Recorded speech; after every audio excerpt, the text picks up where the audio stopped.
प्रणाम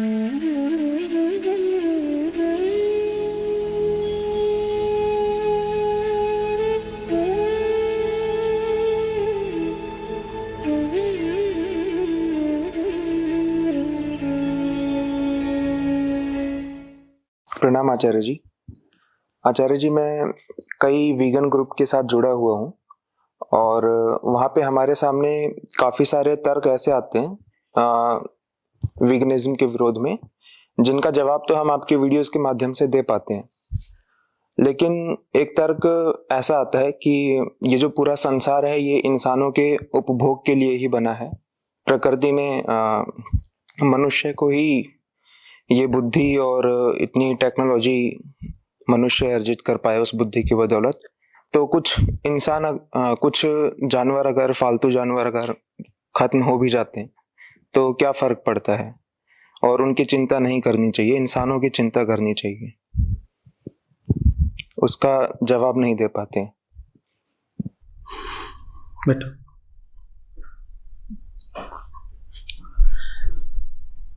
देखो, ये जो बात तुम कह रहे हो, ये बात किसी साधारण मन से यूं ही नहीं आ गई है। ये बात वास्तव में बहुत सारे धर्म ग्रंथ हैं उनसे आ रही है, जिनमें जो क्रिएशनिज्म है, सृष्टिवाद, उसको आधार बनाया गया है। वहाँ पर केंद्र में बैठा है एक रचयिता ईश्वर। कहते हैं एक है ईश्वर, स्वामी, गॉड, लॉर्ड, अल्लाह। उसने ये पूरी दुनिया रची है, उसने पूरी दुनिया रची है, और दुनिया को रचने के बाद उसने हमें ये भी बता दिया है कि अब इस दुनिया में किसका क्या स्थान है, किसको किस तरीके से जीना है, किसका किसके ऊपर कितना हक है, और उसने ये सब कुछ बताया है एक किताब दे करके। वो किताब एक तरह का समझ लो इस दुनिया को चलाने का ऑपरेटिंग मैनुअल हो गया। ठीक है, कि जैसे आपके पास मान लीजिए माइक आता है, आप इसे खरीदें, ठीक है, या मोबाइल आता है, तो मोबाइल को जिसने बनाया है वो आपको मोबाइल भी देता है और साथ ही साथ मोबाइल को चलाने का एक तरीका ही बता देता है। मोबाइल के साथ एक ऑपरेटिंग मैनुअल आता है और उस ऑपरेटिंग मैनुअल लिखा होता है मोबाइल चलाना कैसे है।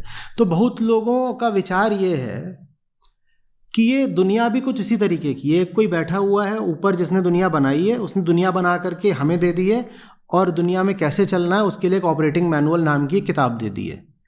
ये बिल्कुल बच्चों वाला सिद्धांत है, ये जहां से भी आपको मिल गया, एकदम बच्चों वाली बात है। जिस व्यक्ति को जरा भी होश होगा, जिसको जरा भी चेतना होगी, वो इस बात की तह में जाकर के इसका जो उथला मनोविज्ञान है उसको पकड़ लेगा। इस बात का मनोविज्ञान क्या है समझिए। इस बात का मनोविज्ञान ये है, मैं इंसान हूं, मैं सबसे जबरदस्त हूं, मैं इंसान हूं, मैं सबसे जबरदस्त हूं। तो जब मैं सबसे जबरदस्त हूं तो जिसने मुझे बनाया उसने मुझे सबसे ऊंचा दर्जा ही तो दिया होगा। क्यों? क्योंकि मैं इंसान हूं भाई, ये अहंकार की बात है। उसने मुझे सबसे ऊंचा दर्जा ही दिया होगा, और उसने ये सब जो दुनिया भर में पेड़ हैं, पौधे हैं, जंगल हैं, पहाड़ हैं, नदियां हैं, पशु हैं, पक्षी हैं, ये सब उसने मेरी खातिर ही तो बनाए हैं। और बहुत से लोग हैं जिनके मन में ये सिद्धांत बिल्कुल घर करके बैठ गया है,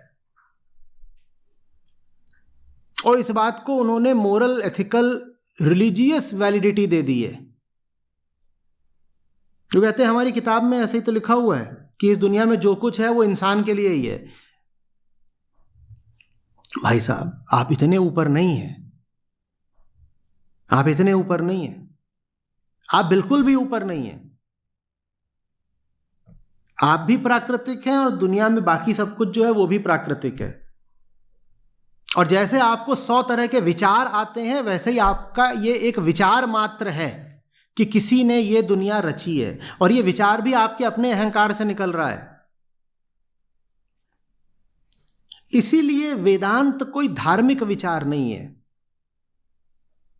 वेदांत किसी तरह की विश्वास पद्धति नहीं है, उसमें किसी तरह की बिलीफ के लिए कोई जगह नहीं है कि देखो तुम ये किताब खोलो और सबसे पहले तुम ये मानो कि ईश्वर ने ये दुनिया बनाई, इस बात पे विश्वास करो। वेदांत कहता है कोई विश्वास वगैरह नहीं करना, इस बात पे विश्वास नहीं करना कि दुनिया है भी। वेदांत कहता है तुम देख रहे हो, तुम्हें दुनिया प्रतीत हो रही है, तो एकमात्र सत्य चेतना है, ना कोई रचयिता, कोई क्रिएटर नहीं, कोई ईश्वर नहीं, कुछ नहीं। ये दुनिया है इस बात का भी बस प्रमाण तुम हो, और कोई प्रमाण नहीं है। तुम्हारी इंद्रियां ना हो, तुम्हारी आंख ना हो, तुम्हारा मन ना हो, तुम्हारी त्वचा ना हो, तुम्हारे कान ना हो, तो इस दुनिया का कोई प्रमाण ही नहीं है। ये दुनिया और तुम एक ही सिक्के के दो पहलू हो। पुरुष प्रकृति का खेल चल रहा है बस, और पुरुष प्रकृति पर आश्रित है, प्रकृति पुरुष पर आश्रित है। और ये जो द्वैतात्मक खेल है, इसी में दुख है। निश्चित रूप से इस खेल के पार जाना है, उस पार जाने को अद्वैत कहते हैं।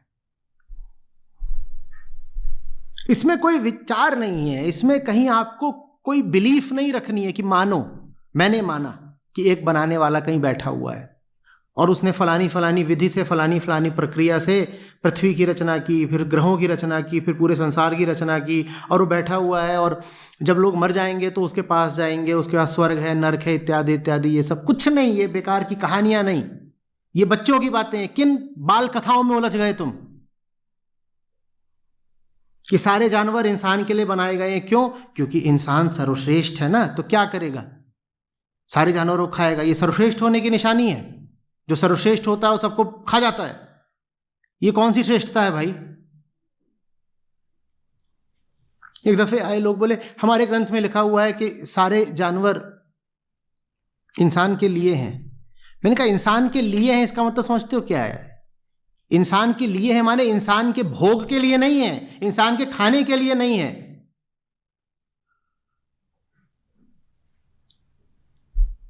इंसान के उपयोग के लिए है। और उपयोग माने क्या हुआ?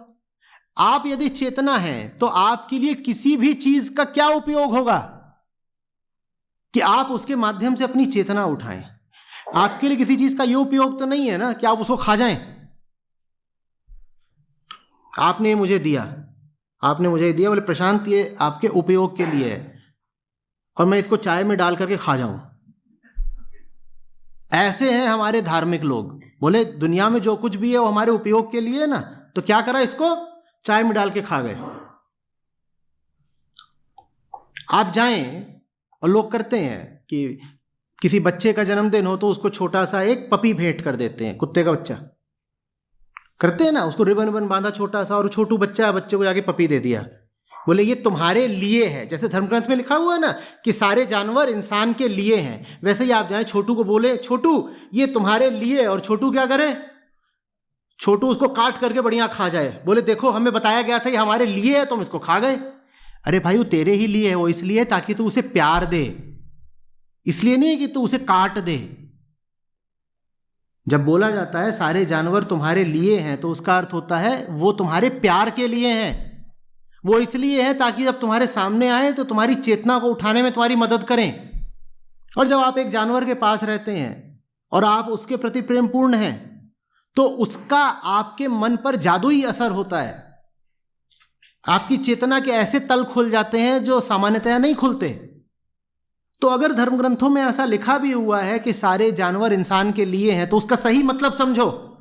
उसका यह नहीं मतलब है कि पपी को लेकर के चाय में डुबो करके सॉस लगा करके खा गए। बोले पपी तो मेरे लिए था तो मैं पपी को खा गया। पापा जी ने यही बताया था।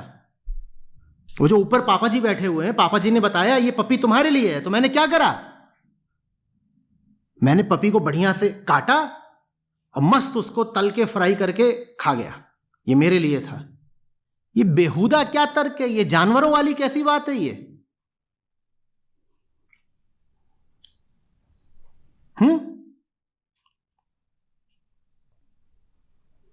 ऐसे तो फिर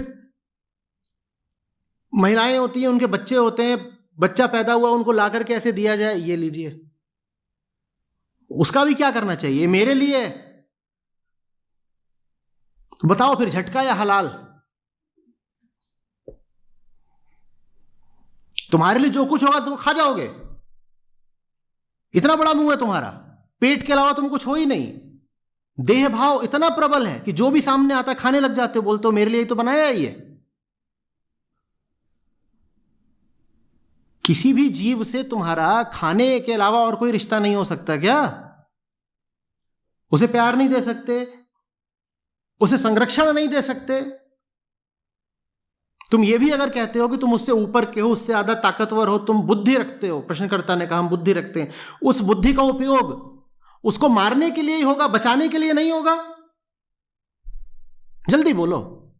तुम ये भी कहते हो कि तुम्हारे पास बल ज्यादा है जानवरों से, तो उस बल का उपयोग उन्हें मारने के लिए ही होगा, उन्हें बचाने के लिए नहीं होगा?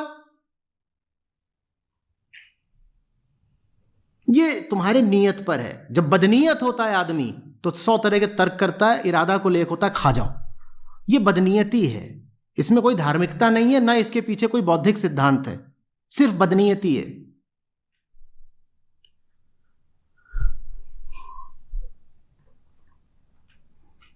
जाओ किसी जानवर से पूछो, क्या जानवर कह रहा है कि इंसान जानवर से ऊपर का है?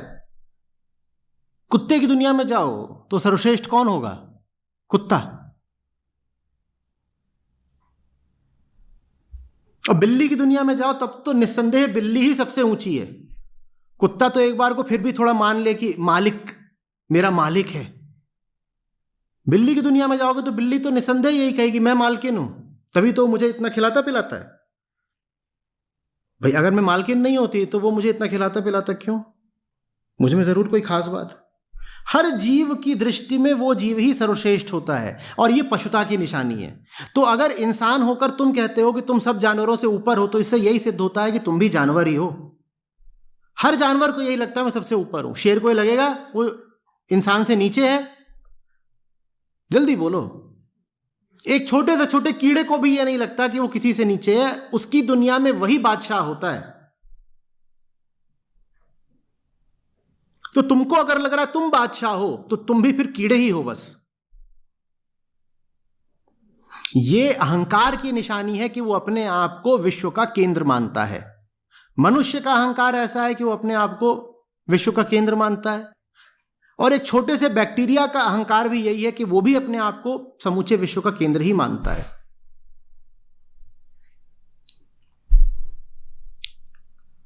तुम एक बैक्टीरिया को मारने वाले हो छोटे से, और बगल में तुम खड़े हो, और बैक्टीरिया से पूछा जाए अच्छा बता तू मरना पसंद करेगा या मैं इस इंसान को मार दूं, तो बैक्टीरिया क्या बोलेगा?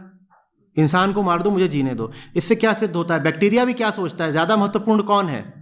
बैक्टीरिया स्वयं महत्वपूर्ण। हर जीव अपने आप को ही सबसे महत्वपूर्ण मानता है। और तुम भी बोलने लग गए अगर कि मैं ऐसा सिद्धांत रखता हूं, या मेरी धार्मिक किताब में लिखा है कि मनुष्य ईश्वर की सर्वश्रेष्ठ रचना है, तो इतना कहने भर से तुम जानवर हो गए, क्योंकि हर जानवर यही कहता है कि मैं ही सर्वश्रेष्ठ हूं और मैं ही सर्वाधिक महत्वपूर्ण हूं। प्रकृति में विविधता है, ऊंचाई नीचाई नहीं है। ऊंचाई नीचाई चेतना में होती है, अंतर समझो। इसलिए बार बार बोलता हूं कि नहीं फर्क पड़ता कि तुम्हारा धर्म क्या है, विश्वास क्या है, विचारधारा क्या है। वेदांत को पढ़ लो दर्शन की तरह। नहीं कह रहा कि वेदांत को धर्म मान लो, पर एक दर्शन की तरह समझो। प्रकृति में विविधता होती है। विविधता कैसी होती है? ऐसी होती है, लेटरल, हॉरिजॉन्टल। XY एक्सिस समझते हैं ना?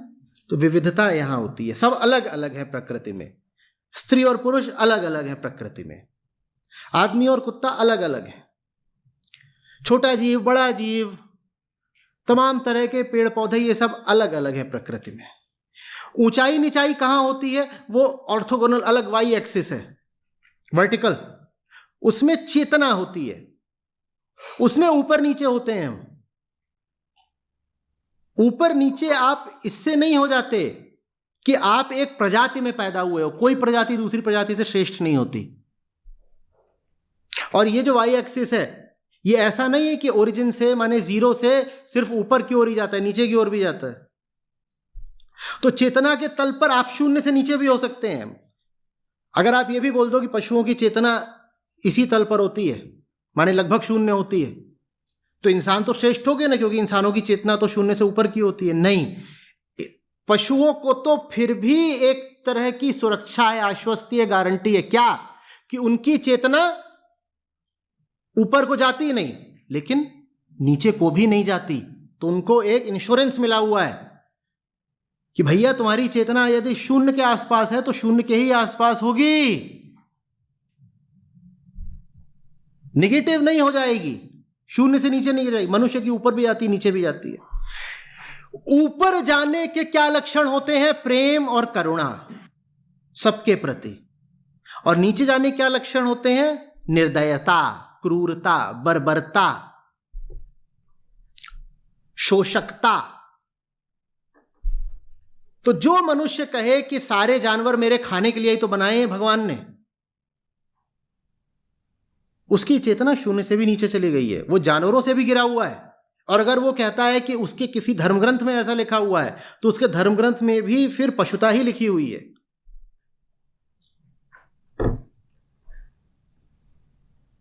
ये सारे परिणाम होते हैं उस विचारधारा के जिसमें आसमानों पर एक ईश्वर बैठा हुआ है, जिसने पृथ्वी की रचना करी है, ब्रह्मांड की रचना करी है। इसलिए जीवन में सही दर्शन का होना बहुत आवश्यक है। आप सोचते हो फिलॉसफी तो बेकार की बात है, उसमें क्या रखा है। आपको ये पता ही नहीं है कि आपकी पूरी जिंदगी इसी बात से तय होती है कि आपने दर्शन कौन सा पकड़ लिया। हर व्यक्ति अपने आप में फिलोसोफर है, दार्शनिक है। बस कुछ लोगों को पता होता है कि वो किस दर्शन के अनुयायी हैं, और बाकियों को पता भी नहीं होता कि उनका पूरा जीवन किस फिलॉसफी पे बीत रहा है। पर होती सबके पास है। यहां तक कि जिन लोगों को फिलॉसफी से नफरत होती है, उनके पास भी होती है जीवन की एक फिलॉसफी, अनजाने में। वो जानते भी नहीं है कि उनकी केंद्रीय दार्शनिकता, फिलॉसफी क्या है, वो नहीं जानते। उसको सही रखो, और सही रखने के लिए वेदांत है।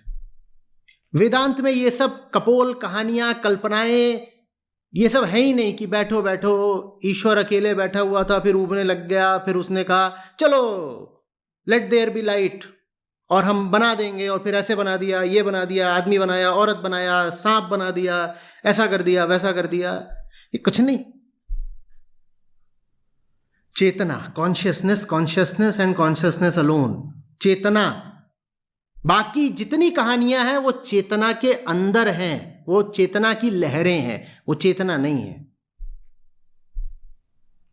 तुम सो जाते हो, तुम्हें कहानी याद रह जाती है क्या? दिख नहीं रहा है कि ये कहानी चेतना का उत्पाद थी, इसीलिए चेतना की अवस्था बदलते ही तुम इस कहानी को ही भूल गए।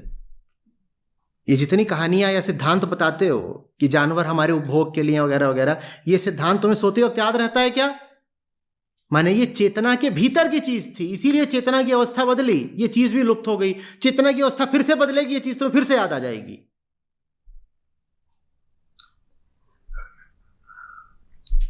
चेतना एकमात्र सत्य है,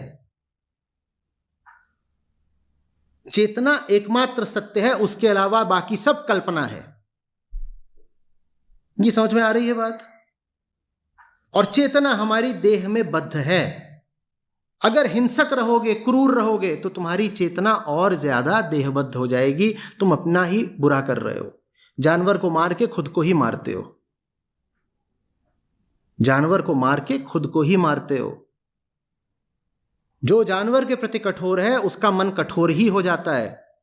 वो जीवन के प्रत्येक क्षेत्र में फिर निर्दयी सा हो जाता है, उसकी संवेदनशीलता मर जाती है, उसके भीतर के कोमल तंतु नष्ट हो जाते हैं।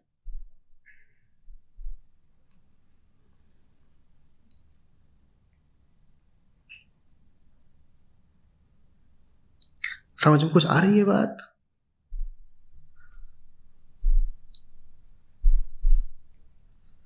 नहीं? बटर चिकन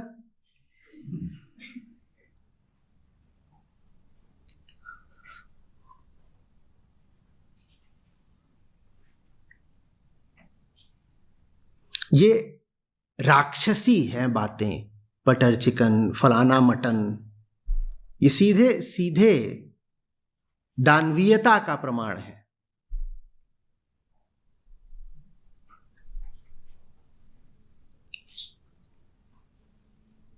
तुम खाने के लिए नहीं पैदा हुए हो, तुम जानने के लिए पैदा हुए हो। बोध ही मुक्ति है। तुम सब बंधनों को काटने के लिए पैदा हुए हो।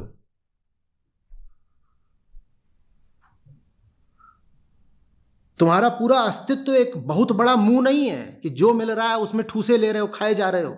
बकरा मिला, खा गए।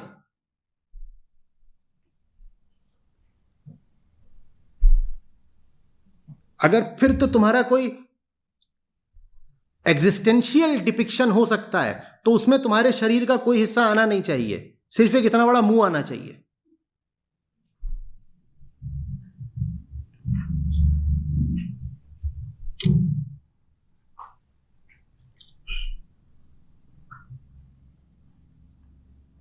विंसेंट वैन गॉग की आपने पेंटिंग्स देखी होंगी, उसमें ऐसा ही होता है। वो उसमें हर चीज को उसी अनुपात में दर्शाते थे जिस अनुपात में वो उनके लिए मानसिक मायने रखती थी। अब जैसे उनकी एक है स्टारी नाइट्स, उसमें आप देखेंगे तो तारे इतने बड़े बड़े हैं जितने होते ही नहीं बड़े बड़े। क्यों है? वो कहते थे जितने बड़े वो मेरे लिए हैं, माने वो मेरे इतना महत्व रखते हैं, मैं उतना बड़ा उनको दिखाऊंगा।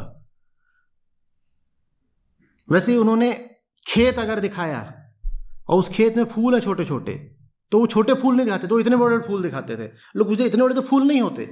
बोले वो पूरे खेत में मेरे लिए महत्वपूर्ण चीज वो फूल थे, तो मैं इतना बड़ा दिखाता था।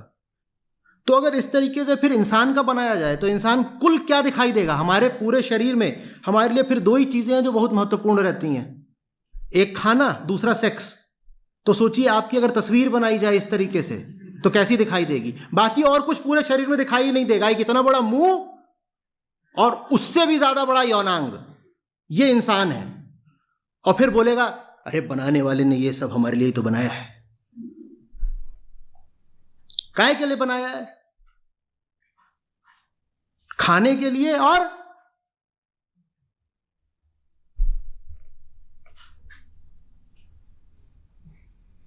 संभोग करने के लिए।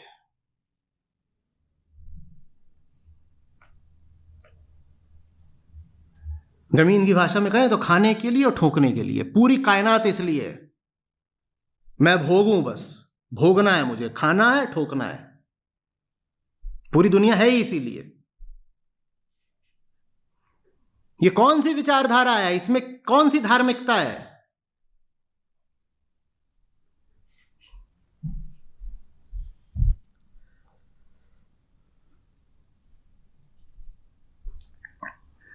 देखो, सच्चाई तक, शांति तक पहुंचाने के लिए कोई देवदूत, फरिश्ते वगैरह नहीं आएंगे। ये जो जीवन है आपका, यही है सब कुछ, यही एकमात्र अवसर है आपका। तो इसका मतलब है आपके आसपास जो कुछ है ना, उसी में आपको मौका है। सत्य तक, शांति तक पहुंच सको तो पहुंच लो उसी के माध्यम से। एक पेड़ नहीं होता, एक अवसर होता है वो। एक जानवर भी जानवर मात्र नहीं होता, वो भी अवसर होता है। उसकी आंखों में देख सकते हो, उससे मैत्री कर सकते हो, तो तुमने उस अवसर का लाभ उठा लिया। हाँ, तुम्हें उसको पत्थर मारना है, तुम्हें क्रूरता दिखानी है, तुम्हें उसे काट के खा जाना है, तो तुमने अवसर गंवा दिया। बहुत सारे अवसर हैं जो तुम गंवाते ही रहते हो। वो देह रखने की विवशता है। मैं आपसे बात कर रहा हूं, इस बात करने के दरमियान ही हो सकता है कि कुछ जीवों की हत्या कर दी हो मैंने। बहुत संभव, मैंने ऐसे हाथ रखा हुआ है, मैं नहीं जानता यहाँ कोई बहुत नन्हा सा जीव रहा हो, मर गया हो, बहुत ही नन्हा सा। मैं कर नहीं सकता, मैं विवश हूं। लेकिन जहां विवशता नहीं है, कम से कम वहां तो हत्या मत करो। आप चलते हैं, आपके पांव से कुचल के कोई मर जाता होगा, आप क्या कर सकते हो? वो मजबूरी है, वो जीने की मजबूरी है कि कुछ तो आपके हाथों नष्ट हो ही रहे हैं जीव। वो जीने की ईमानदार विवशता है। आप कितनी भी कोशिश कर लो, उस विवशता से आगे नहीं जा सकते। पर जहां मजबूरी नहीं है, कम से कम वहां तो हत्या मत करो।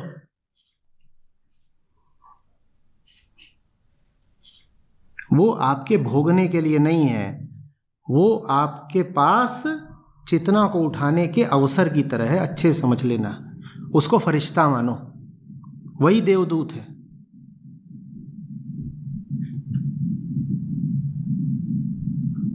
इंसान को जितनी कीमत दो,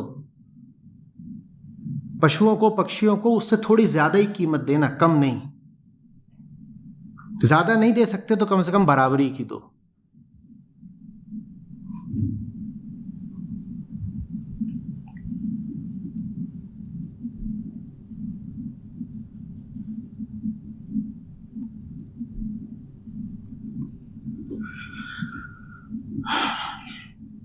और ये कितनी अजीब बात है, जो जानवरों को बराबरी का दर्जा देने लगता है वो अब जानवर नहीं रह जाता, वो चेतना के तल पर ऊपर उठ जाता है। और जो जानवरों को अपने आप से नीचा मानता है वो जानवरों से भी नीचा हो जाता है। जो जानवरों को अपने बराबर का दर्जा देने लगता है वो चेतना के तल पर बहुत ऊपर उठ जाता है। वो अब जानवर नहीं रह गया जो जानवरों को अपने बराबर का मानता है, और जो जानवरों को अपने नीचे से मानता है वो जानवरों से भी नीचे का गिर जाता है।